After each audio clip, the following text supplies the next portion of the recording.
I'd like to invite you to come on and find your place. It's a pleasure to see so many people here, and I'm looking forward to sharing so many good memories. So my name is Paul McLaughlin. I'm Penny's brother and Brian's brother-in-law, and glad to have you all here again.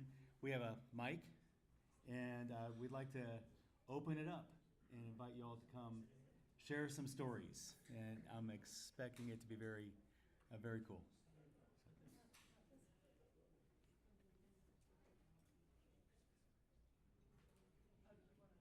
You want me to? Somebody can come first. I'll go first. No worries. So Penny said that she wanted us to tell funny and great stories about Brian, especially for her children. And so I started, and I have this whole book full of, I'm just kidding. My name is Ruth. I have known Penny and Brian for probably 27 years. I actually knew them before they knew each other. So I got to watch their love grow, and then they honored me by having me be one of the bridesmaids in their wedding. And then they had children, and their love grew even more. And there's no doubt in my mind just how much they loved each other and how great things were at times. But the other thing is, if I've known Brian for 27 years, why don't I have on any Crocs or a Hawaiian shirt? Well, I had a little conversation with Brian in my head. And I was like, Brian, come on, they're kind of expensive, and just for that one day, and you're not really here to see it, so maybe I just won't wear them. I'll just be myself. And then I ended the conversation before Brian could say in my head, yeah, but you should get them, and you should wear them more often. So I didn't get them. So Brian and I did a lot of things together, and Brian and Penny and I did a lot of things together, and then we had a group from church that we all did a lot of things together. And one time a group of us went to the beach to stay at a friend's aunt's house. And Brian and I rode together. And so we were the last ones that were going to leave. We had changed the beds. The other sheets were in the dryer. We were waiting, and Brian and I were supposed to put them away. Now, I guess I'll just tear out a piece of paper from here to try and explain. So I give Brian a sheet to fold, and there you go. That sheet is folded. So yeah, Brian. Also, on that same beach trip, at night when we would come back in, we got to watch OJ drive around. So yeah, that was fun. There was a time when Penny and Brian and I and a couple other people, we went to a concert, and things started going at the concert, and Brian got up to dance. And I looked over at Brian, and I thought he got shocked by an electrical wire, or was he having a seizure, and was he really going to do that in public? But then I looked at Brian's face, and he was having a good time. So there you go, just let him be. There's been a story between Penny and Brian and I that has kind of had a life of its own and lived a little bit longer than it should have. But we went on a retreat with a bunch of people, and again, I rode with Brian. And no, I never was interested in Brian as a boyfriend. I'm 10 years older than he is, just so you know. But his mother thought I might be interested in. That's a whole nother story. Yeah. So anyway, we rode to the retreat, and it was raining that day. So we left our stuff in the back of his car. And I don't know if any of you would, before he was married, or maybe even after, ever saw Brian's car. I mean, he lived in it, so there you go. So the next day, he left the car unlocked, and he parked it near where my tent was. And the next day, I went out there to get my clothes to change into, and I asked Penny if it was all right to tell this story, so look at her shaking her head, going, tell it. I could not find my black bra. So I go to Brian, and I'm like, Brian, are you going to try and play a prank, like you're going to hang it somewhere or do something weird with it or whatever? He goes, I swear to you, I didn't touch it. I'm like, Brian, Where else could it be? So he tried to tell me that maybe I accidentally did bring it. So I let him get okay with that. When I got home, it wasn't home either. So we've kind of run this story like, when Brian was going to clean out his car, I'd be like, oh, maybe you'll find my bra now. Or you never know where we're going to find it. So, wait, I should go through the whole book of things. No, just kidding. On a beach trip, there was a bunch of us friends, and then the person whose house it was, what was his aunt's house, he had invited another woman and her child to come. She was like 5 or 6. And so we're all out on the beach, and I'm playing with the little girl. And I don't know if it was what the little girl said, the mother's reaction, or my reaction, but Brian lost it. It was like rolling in the sand laughing. The little girl looked at me and said, do you know you're fat? And if you should go to see the look on her mother's face. And then I just said to her, no, thanks for telling me. I think that's something I should know. So, are you trying to tell me to leave? All right then. And so, I decided to go back to school, and I wasn't really sure what I wanted to do. I was working in accounting at the time, and Brian bought me a book, something about your cheese. Where's your cheese? Somebody took your cheese. And then he took me out to dinner and was very persuasive, and I got my degree in computer information systems. And then when I was looking for a job, I was trying to decide I knew I wanted to do database, and I was trying to decide between SQL Server and Oracle, and I guess you know which one I chose. I ended up being a SQL Server, and then my very last job, I had a bad car accident about 10 years ago, and I've had 3 spine surgeries, and I can't work. But my very last job that I had before the accident, Brian got for me. He got me my very last job that I had, and it was a great job, and I really appreciated that. And whenever I needed help with SQL Server stuff that wasn't working the way I wanted it to, he would get a phone call, an email, or a text, and he was always willing to help me out. I met Brian at a church, and Brian and I are both Christians, and I know there's lots of other people in here that are also Christians, and I have to say that because of that, I feel like I know where Brian is right now, and he's happy, healthy, enjoying his time now, and that really helps me with everything that's going on and everything that has happened. But there's a song that I don't know if you know it. It's by Mercy Me, and it's called I Can Only Imagine. And in that song, he says, I can only imagine what heaven's going to be like. Will I stand in your presence, or to my knees will I fall? And then one of the verses is, will I dance for you, Jesus, or in awe will I be still? And so, Brian, take the I be still. I don't think Jesus wants to see you dance. I don't think that's it. So, yeah. So, Brian, you were an awesome friend. I'm not going to cry. You were an awesome friend. You were an awesome person. You were a brilliant and intelligent man. And when you loved your wife, and you adored your children. They were everything to you. And they're going to miss you, but they have lots of good memories of you. And we're going to miss you, but we'll see you again. Rest in peace, my friend. Next.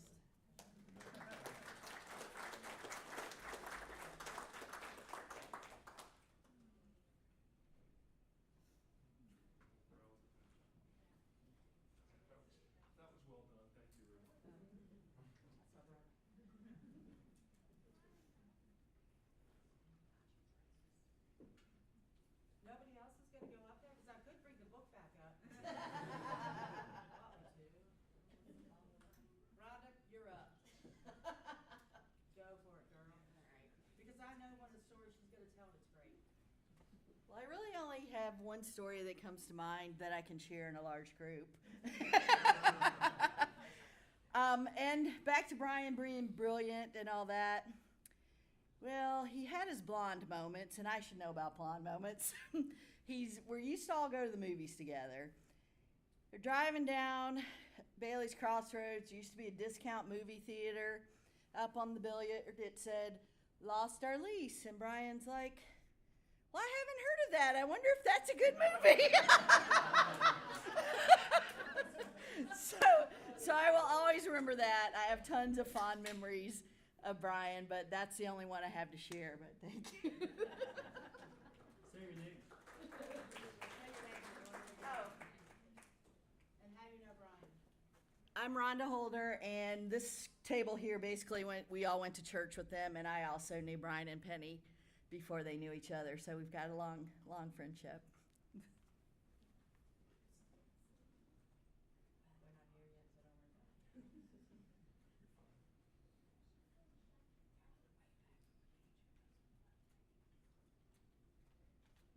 I'll give this one a go.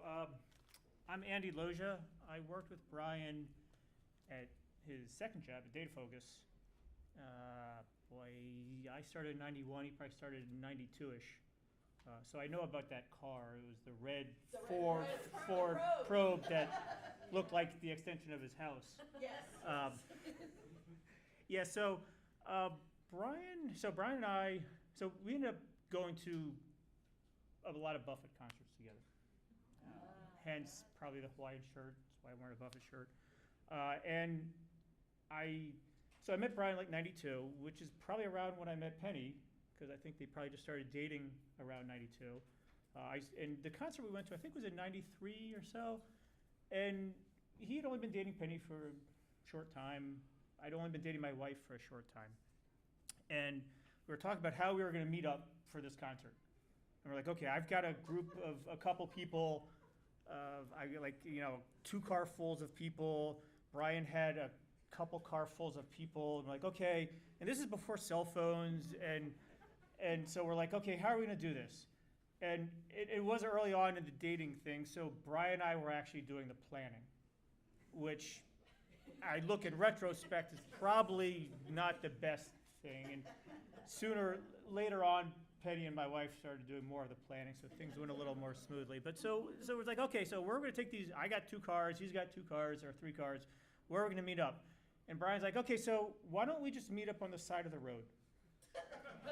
I'm like thinking, okay, so we're like in our early 20s. I'm like, okay, that sounds fine. Sure, side of the road. Well, where? He's like, let's just meet on 66, on the side of the road in 66, near the rest area. That rest area is like past 28, past 29. Now, I don't know, for the life of me, I don't know why we just didn't decide to meet in the rest area. But it was like, we're gonna meet on the side of the road. And I'm like, okay. My 20-year-old self was thinking, all right, this sounds fine.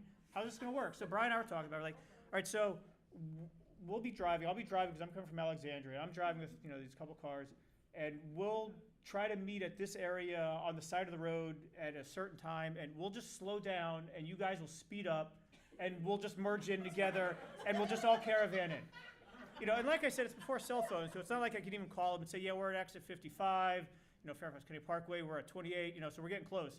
It was literally like, we're just driving. So we're driving, and 66, as you probably most know, is not a very slow road. And being in the left lane, you're still not doing 55 in the right lane. I mean, you're still moving at a pretty good clip. And we just pretty much went by and flew by him. And I'm like, oh, hey, there goes Brian, all right, yeah. And he was able to get his group to get up and merge in and get up to speed. And they eventually caught up to us. And we eventually got in our line and eventually got into, I guess it was Nissan Pavilion at that point, back in the day. We eventually got in and were able to park and all meet up and have our tailgate. But it was just, the thing that I loved about Brian is in that whole, well, I don't know if that was a balloon, that could have been another year. But the thing I loved about that particular incident was Brian had this way of coming up with plans and talking to you about them and kind of convincing you, yeah, it's going to work out. It'll be fine. It's going to be okay. It's all right. And if I had to do it now, I'd be like, are you crazy? But then it was like, yeah, it's going to be fine. It's going to work out. And a lot of his plans, they worked out one way or another. But it was just like, okay, that's a unique way of doing it. So, that's what things I'm gonna remember from Brian. Just his planning of, yeah, they're gonna work out some way, shape, or form.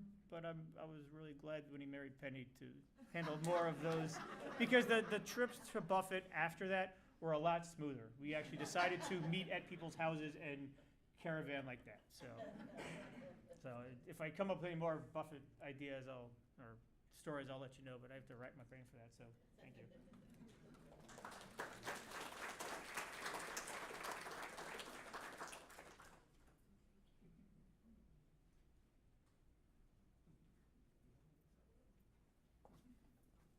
So my name's Aaron Diamond, and for whatever reason, it actually makes sense that you just slow down on 66 and merge. And I was listening to the story going, well, that's perfectly logical to me. I didn't see a flaw in the plan, which doesn't say a lot about my planning.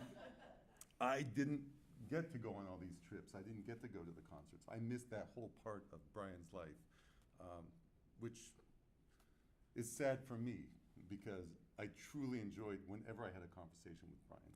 And my life with Brian met when our sons played soccer together. And I was taking pictures, and he had lens envy. And so of course he had to go beyond me with the lens, as guys will. And so he showed up with a bigger lens and said, what do you think? I said, well, now I have lens envy, which was perfectly fine. And Brian went on to be a photographer at the high school, at the games. Our boys played lacrosse together. And there wasn't a time when I didn't show up at a game to see Brian and just get a big smile on my face. And the key part was, it wasn't just that Brian was a great guy, it's that Brian was a great father. And he wouldn't miss anything for the life of it. And so we went to all these events together as dads. And as a dad, it was one of the things I most appreciated about Brian, is how much of a great father and how much he loved both his kids. So that's it. Thank you.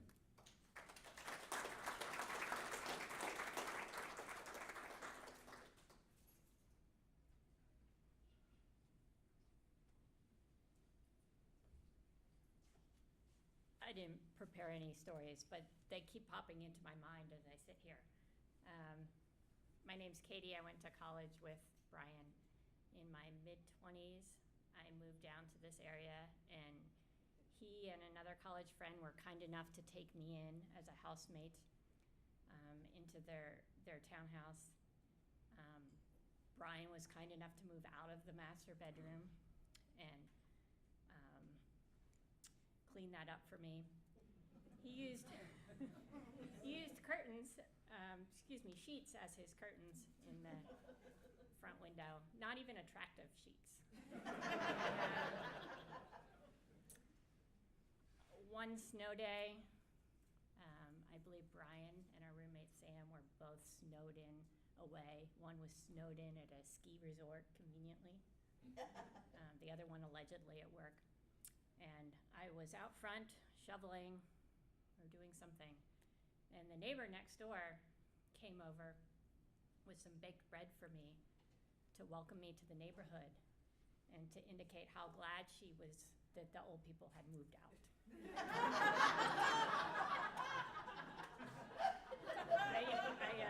So, yeah, this is not really a compliment. It's more of a funny story. But I didn't have the heart to break it to her that I had just simply taken the sheets out of the windows and cleaned up the front of the house.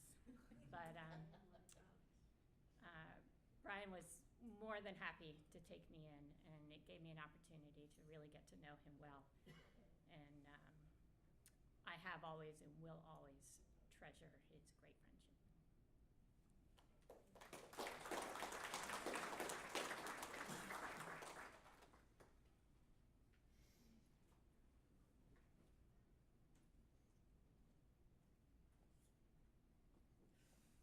That's definitely not a Hawaiian shirt. No, I got Tommy Bahama underneath. Anyway, I'm Pat Higbee. I started Data Focus in This young man, Brian Moran, came and joined around 1992. He was really a fireball right from the very beginning. Penn State, he was all about Penn State, and he, obviously early on, we were about database. That's what Data Focus was all about. But Brian really picked up on it quickly. And in 1992, this is when the Microsoft Solution Provider program started. And we were one of the very first companies in that program. And there was this database conference going on. Lori Rokas just reminded me of this, out in Redmond, but it was completely booked up.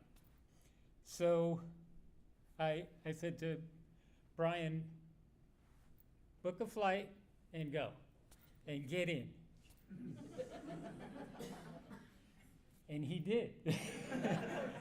And, that made me understand what he was capable of, but I think that may be one of the things that got him into database to be the great, database star that he was. So I'm glad I had one very small part of that.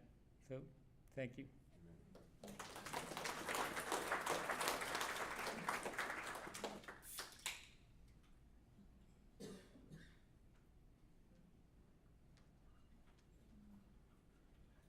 Good afternoon, everybody.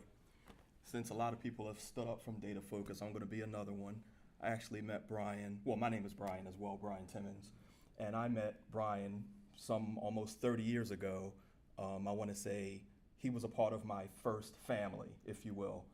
Graduated college, I'm looking for my first job in the industry, and I end up coming from Baltimore out to Data Focus, and along with Pat and Tom, Lori, Matt, Dave, George, a bunch of us, well, they all took me in and showed me the ways of the industry.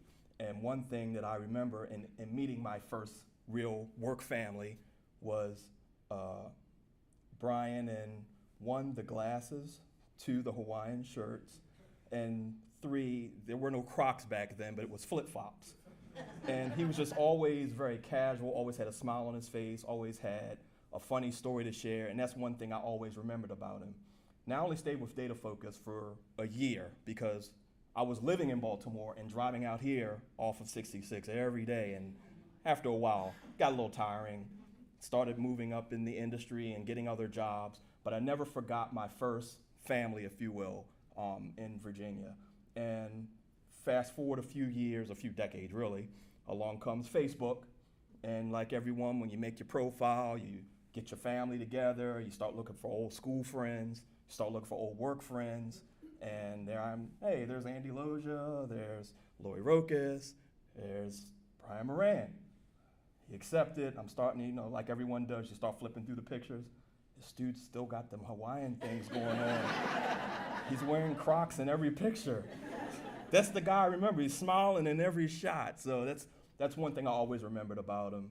And I could not let this day go by and I'm still in Baltimore, by the way, but I had to be here. And getting here today, I remember why I only worked here for a year, because that commute, even on a Saturday, it took me an hour and a half to get out here, but I wouldn't have missed today for the world. So God bless you all, and thank you.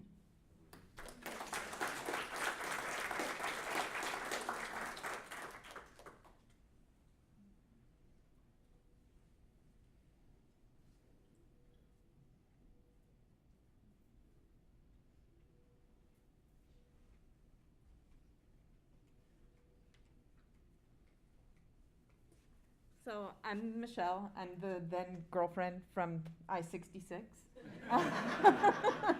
And Penny and I both ended up marrying him in the end, so I guess it was okay. Andy and I were friends with Brian and Penny during a very formative time of our lives. I stalked Brian. I was dating Andy long distance, and it was when email was first starting, and he said, let's play a joke on this guy I work with, and so I started sending him emails and telling him all these random things that I knew about him, and I know you went to Penn State. You have a girlfriend named Penny. I forget all the things I went over, but and that went on for a long time. I don't remember. So I did eventually finally meet him and be like, I'm just kidding. I'm dating Andy. But that was Brian's personality, was that he didn't freak out about that. And something that I loved about Brian was his, as people have been saying, his sort of easygoing manner. After a Buffett concert, we finally got smart and tried not to leave right away. And he decided that we should have another meal, and so he ate the hot dogs ungrilled, but and I loved stories like the Christmas trees that I don't know how long they would sit, and I am not Christian and didn't know anything about Christmas trees, and apparently you're not supposed to keep them for months afterwards. And then Brian would, and he'd eventually get rid of them by like tossing them into the backyard. But that's just who Brian was, and in many ways I really related to him with that. Emily, I don't know, where are you? Thank you. You were here, you moved. I don't know if your parents ever told you the story from when they were pregnant, but we were on very similar life tracks. We got married within a year of each other. We had kids around the same time, and Brian and Penny were having a hard time conceiving, and we were their friends all the way through it. And then one day they said, we want you to meet you at a restaurant. We want you to, we have news for you. And they had been trying to adopt at that point, and we sat down with them at Hard Times, I think it was, or an IHOP.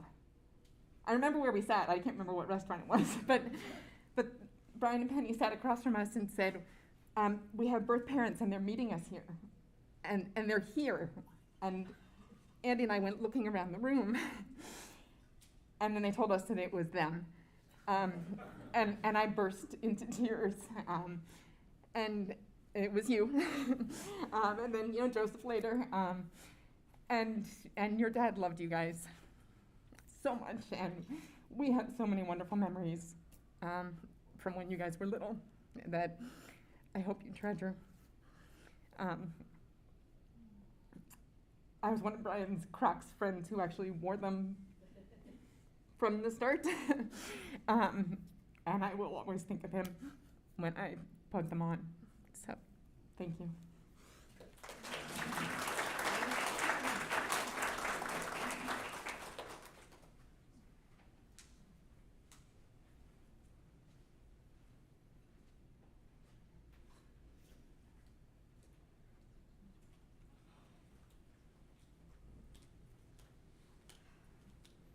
Hi, everyone. I'm Rob Emmerich. I'm here with Bob Broomball, Katie Chalk. I know his new last name, but of course, and if I missed any Penn Staters, we are Penn State. All right. So I'm one of his fraternity brothers. I was not in the same pledge class as Brian, but I almost felt like I was. His pledge class was so joined together. I mean, they were always together. One of my best friends, Bob and I best friends, was part of his pledge class. So Brian was like part of the family, really, to us.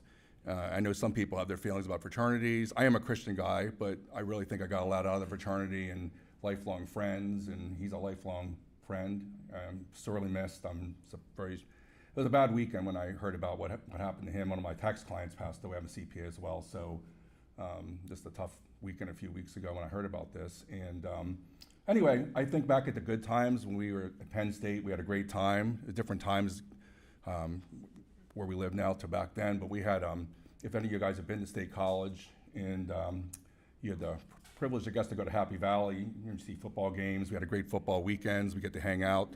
It's a lot of good memories. We had some nice festivities at night sometimes. We might got a little bit too crazy, but anyway, there's part of being part of the experience at Penn State. What I remember about Brian is when I joined the fraternity, he was one of the first guys that was really outward and friendly to me, and we just clicked. I'm a technology guy as well. My other business is cyber risk, so it's kind of fits, some of the database stuff I know he was involved with. I appreciate DBAs, by the way. Very smart people and lots of power and control, so I'm a risk manager by trade. That's kind of what I do, but we had a lot in common, and it was always fun to go to events and parties and talk to him, because if you can imagine joining a fraternity saying, do I fit here, do I fit there? With Bob and Katie and some of the people that I know. We had our Little Sisters program and all this, and there was just some people I do remember is like, when I joined, was like, that's one of the reasons I joined, was, and Brian was one of the reasons, and we stayed in touch. I wish I, like the other gentleman was just up here, I wish I spent more time with Brian, but you know how we are with busy lives. Everyone kind of, and that's when he makes you think when things like this happen, is like, you know, should I have spent more time, you know, with the person? And you say that for a lot of things, but it makes you really appreciate where you're at now and saying, I really wish I had more time. So if that gives you a shot now with someone else, that's what I would say is I'm trying my best to do that as well. And look at life, it goes so fast. I can't believe the years have just flown. We were just talking about that in the car coming down. So anyway, Brian will be sorely missed. I loved him to death as a brother, and at least on behalf of Talpson Phi, I just want to say that, you know, my condolences to Penny and the family and the kids, and really good, great relationship, and he won't be forgotten. Thank you.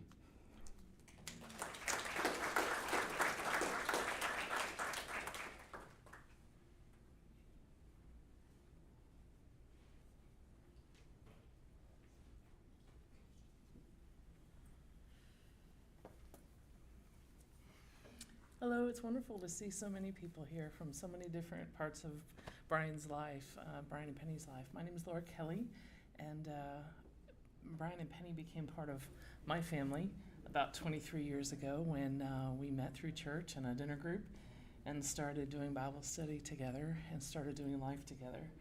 And it's just been an amazing 23 years for me.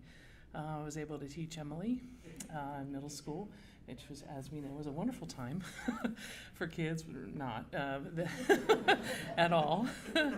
But Emily's like a daughter to me, and Joseph's like a son to me. And I don't have any funny stories. I think just connecting with Brian and Penny at such a deep level, what I do want to say is Brian is an extraordinary man.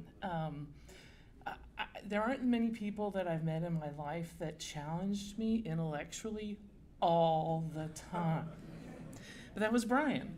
Brian always wanted to connect and talk at those deep levels.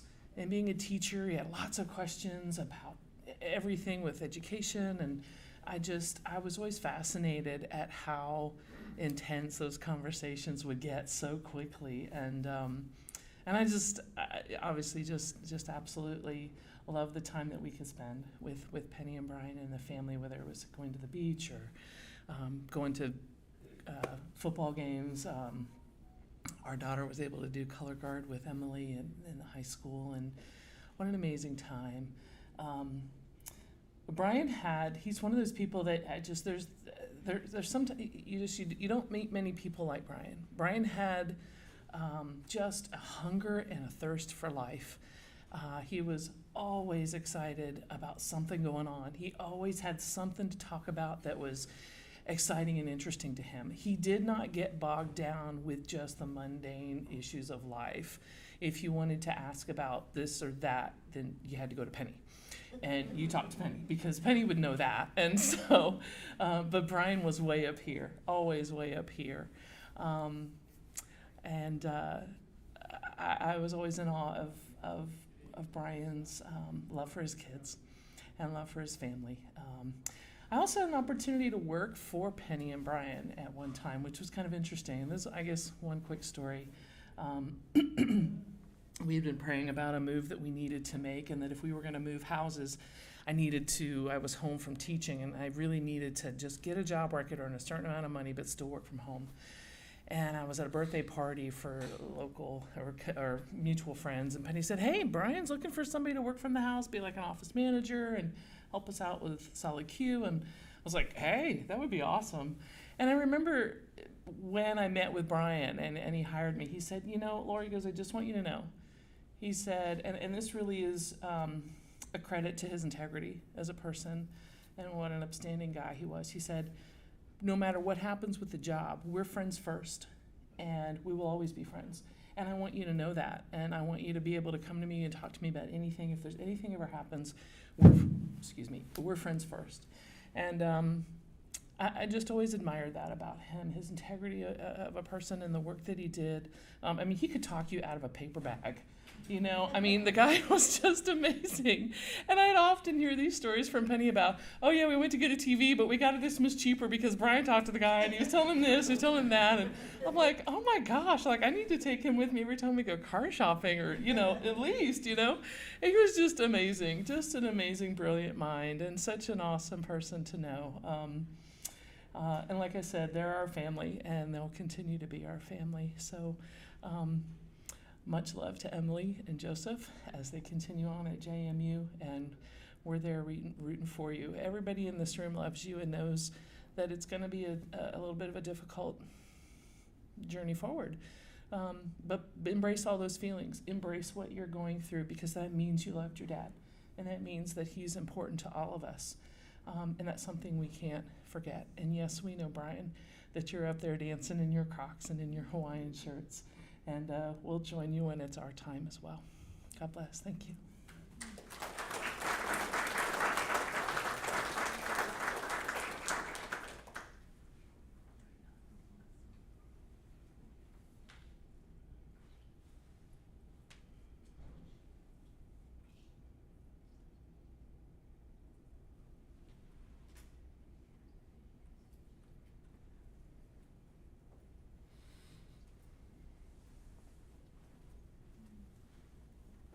Hey y'all, I'm Andy Leonard, and I've only known Brian about 15 years. I know that sounds weird, only 15 years, but I've been hearing all these stories from the 1990s, and I'm a little jealous.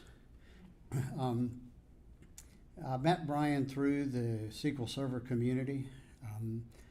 I had been a co-author on a book, and I had just heard about solid quality learning and what they did, and I thought that'd be awesome to work with that group of people. And I had this clever little set of presentations called By the Book, B-U-Y, that I was trying to promote the book. And I did one talk in 2006 at Virginia Beach, and 3 people showed up, including me, counting me. And so I thought, well, this isn't going to work out. And the next one was up here with the, I think they were called the Northern Virginia SQL Server Users Group at that time, 2006.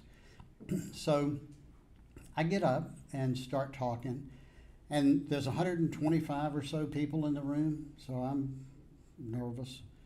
And some of them I recognize. They are rock stars in our community at that time, heroes of mine. And I had about an hour of material that I finished up in about 25 minutes. And then people started asking questions, and very quickly it got over my head.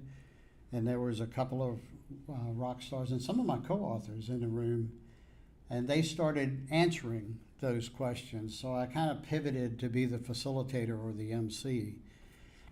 And at the end of it, the guy who had talked at the beginning, and he was this little firebrand of a guy, he comes up afterwards and hands me his business card, and it says, Brian Moran, Solid Quality Learning.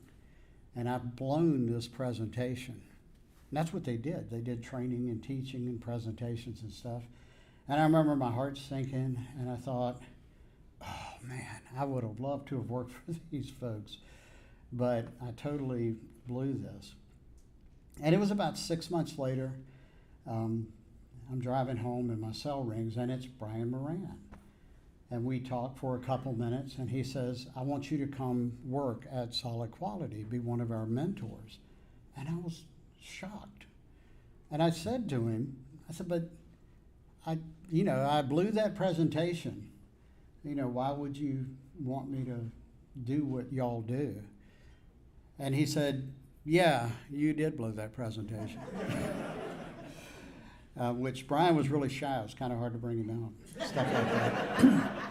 So I appreciated him stepping out like that. But he said, yeah, you did do that, but you were able to, he said, first you didn't run out of the room. You changed your stand. You did it right there in front of everybody. You were nervous, and you knew you'd blown the presentation. And he said, we've got really, really smart people that work here. We can teach you what you don't know about data. They said, but we can't teach you how to do what you did, you know, to keep it going, to make it work, to bring it to a conclusion like that. And it was a life-changing experience getting to work with Brian. And as I said, he was a hero of mine. He still is. And I'm going to miss him. Thank you all.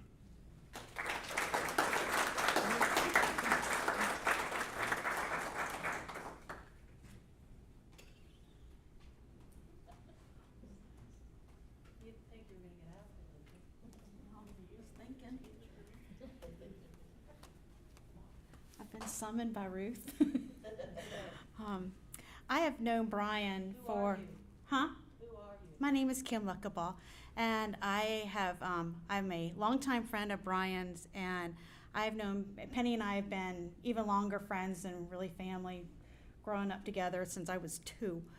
And so I got to see this friendship and relationship blossom between Brian and Penny. And we all started off as a little trio of friends and within our McLean Bible Singles group. And so we saw this this fire, as well, I like that, firebrand. He truly was. And so we saw this young guy coming in, and he was just on fire. And he learned about Christ and accepted Christ into his heart. And we saw him grow and flourish. He was always fun to be around, always had this fun quip, but he could always take it down a notch with you and get really serious with you too. And you didn't know when those moments would come up, but they were special when they did. And I mean, there was even times like I would talk to him about something at church, and I was complaining about something, and I think it was about a music delivery style, and I said, yeah, this guy, when he's doing it, it sounds like a funeral dirge. I don't want to be there. And I said, he looks like he just rolled out of bed. And he said, well, Kim, I can promise you, all the rest of the pastoral staff has perfectly coiffed hair. I'm like, oh, okay, thank you. And I felt like about yay big. But it was really funny. It just really diffused the whole situation. And we would just kind of go light like that at times. But then we've had other conversations that weren't light. And one of the more recent ones was at the beginning of COVID when all the shutdowns were hitting and kids couldn't get out to get those SAT tests done. And I was talking about it on Facebook, and he was talking about it with me on Facebook, and he said, okay, call me. And so we got talking about a little bit more about what we thought was going to happen, and some conversations I had with the college board, and he was talking about some of the things that he had heard, and we just really had a real deep, heartfelt conversation at that time. And through this past year, we've had a few more. And those are special moments that I'm never going to forget. But always, he was a special friend. When we were going through some hardships, he was right there. Hey, Kim, how can I help you? Hey, Kim. And Penny was right there with him. Go to our beach house. And that was when our son was sick, coming out of his illnesses, and go to the beach house. And that became a haven for our family. And we've got a lot of special memories at that beach house with the kids growing up there, and just some real great times. But it always came back to that generosity of heart and that kind spirit, and always being there to help you. No matter what that situation was, how can I help you? What do you need? And yes, there was always well, not always, but there was quite often a joke in the middle of it. Yes, with the Hawaiian shirts and the Crocs and the beach everything. But really at his heart, he was a very caring person that wanted to know what was going on in your life and in your daily sphere. And of all the funny things, your all's neighbor is my doctor. And so I'm in there one day for an appointment. And I was going to ask, and she jumped to it. How do you know Brian and Penny? Well, yeah, this goes way back. But one of the things that, and I've had appointments with her more recently, where we are talking about Brian being gone now.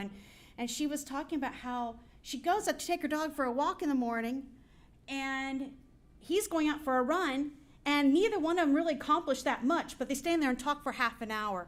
And she talked about how much that meant to her, about having that time just visiting. And she would go back in. Her husband was like, well, where were you? Oh, Brian and I were outside talking.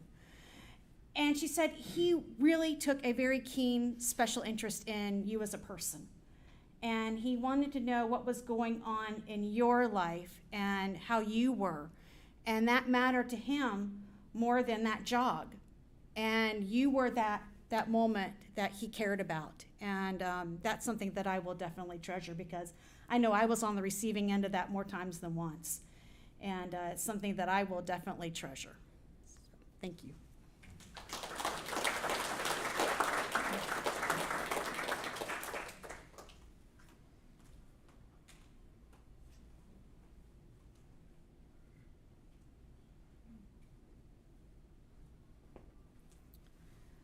Hi, I'm Karen, also one of the Data Focus wives.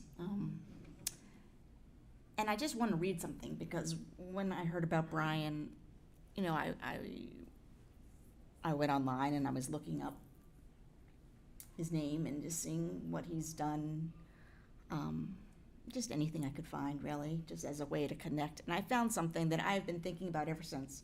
And so I just want to read this to you. And I'll tell you, I don't even know what I'm reading. He was running, evidently, for a board position. You probably know more than I do. And this was the question. He was being interviewed because he was a candidate for this position. And the person interviewing him said, what parts of your day-to-day experience will make you a better board of directors candidate than the other candidates? And this was Brian's response. I'm not comfortable saying that I'll be a better board member than the other candidates. I know the other candidates, or at least I know of them. All the candidates are distinguished members of the community and have been very successful. We all have much to offer. The community will be well served by whoever is elected. I'd prefer to focus on what makes me me, rather than what makes me better. And I've just been thinking about that ever since, that's kind of who he was, right? Not, I'm better than everybody else, but this is who I am, and we should celebrate each other. And I honestly feel like these words from him, I will just remember. I mean, they were just online. I don't even know what he was running for. But I just want to thank him, and this is what I will remember. Thank you.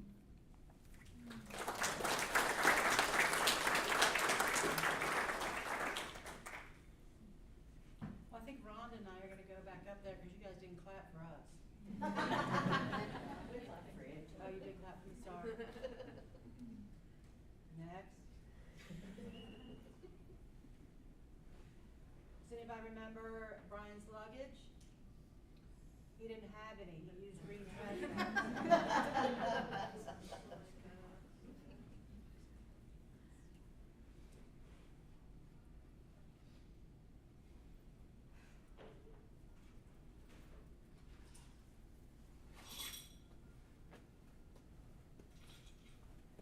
Am I cutting anybody off? Anybody that's just about to come? Thank you so much. It's been a real treasure hearing all these stories. A real pleasure for myself, and I can only imagine for the Morans. We still have this space. Love to see people visiting still, and it'll be good. Thank you.